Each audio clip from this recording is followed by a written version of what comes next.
Hello, music theory students. This is a video about completing 6/4 chords, or how do you create 6/4 chords from a framework. So you should be pulling out your handout from your worksheets handouts or your class handouts. And it's called chapter 22. So you can see it up here, chapter 22, 6/4 chords. So if you have that in your paper package, pull it out and we'll be working on this today. If you don't have it, you can download it from the Learn site. If you don't have it, you can also just use manuscript paper and follow the directions that I'm giving. Okay, so I'm going to work from finale because that just seems to be a little bit clearer, and I've made it a little bit bigger here. So remember, we have in the last two videos I showed you, taught you about the three new 6/4 chords that we have. So the first two you learned in class, the passing 6/4, which is a dominant function chord that you use in prolongations. The second one is a cadential 6/4 chord that you use at final cadences as part of the dominant to tonic event. And the third 6/4 chord we learned about just in the videos is a neighbor 6/4 chord. So there are two ways to complete this in the minuet, and all of these take into account the fact that now we have a much expanded harmony. So we could do as a neighbor 6/4 chord from downbeat to downbeat, and I'll do that one first, but I'll show you both of them so you can see how they both work. They both work here in this example. Okay, so the first thing that we do is here's our framework on the outside. This is the working minuet on the inside. So from that framework, I need to be thinking in rhythm. So I'm going to do first a downbeat to downbeat. Okay, and my stems will change once I add the inner voices. So essentially you start, it's called a neighbor 6/4 chord. You start with a neighbor 6/4. You start with a neighbor note figure. So I'm going to do downbeat to downbeat. So I'm going to use trochaic rhythm. Okay, so that's the first step. I have my soprano set up. Now I'm going to set up my bass, and I'm going to keep my lower voices as simple as possible. So the bass is just going to be, and it's going from the root of the tonic triad, in this case G minor, to the third of the tonic triad, again in G minor. And now our inner voices, which we haven't talked a ton about, but our inner voices need to, if let's maybe say the alto is just going to double the bass.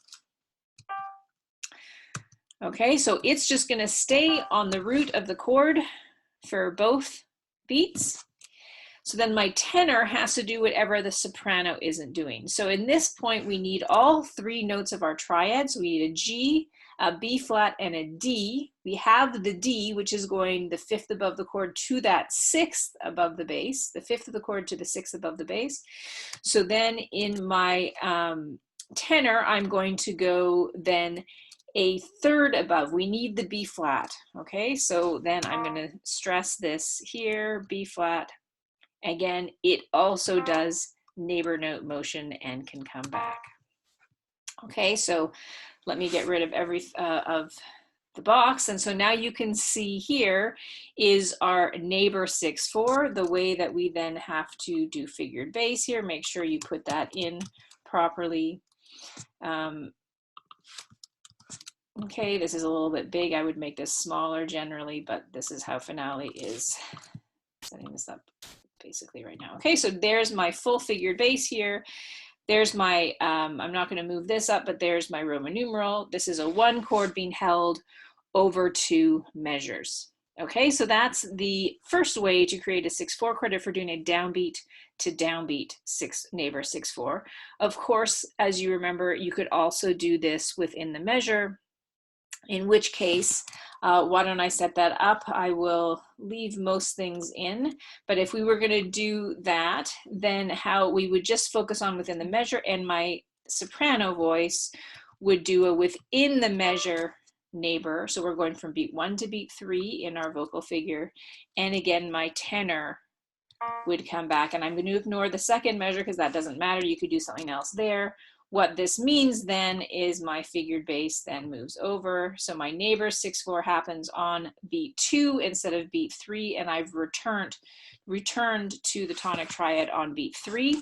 This means that if you just have a measure of 1 and then you've already moved to another chord, if you do that, then you can still create your neighbor 6/4 chord within a measure.